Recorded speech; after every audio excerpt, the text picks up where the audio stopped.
நெல் விலையை அதிகரிக்க நடவடிக்கை.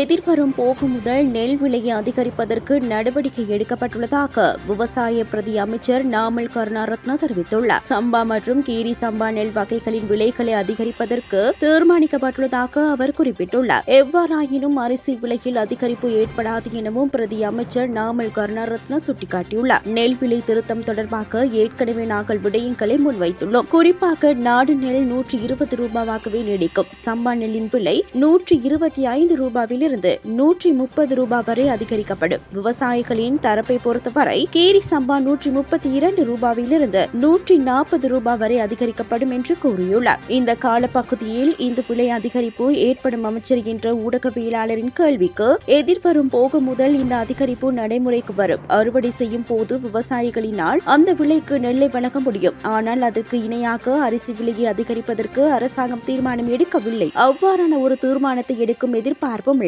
ஏனைய ஆண்டுகளின் இக்கால பகுதியில் நாட்டில் அரிசி மாஃபியா செயற்பட்ட போதிலும் இந்த ஆண்டு இக்கால பகுதியில் அது இடம்பெறவில்லை என பிரதி அமைச்சர் நாமல் கருணாரத்ன மேலும் தெரிவித்துள்ளார்.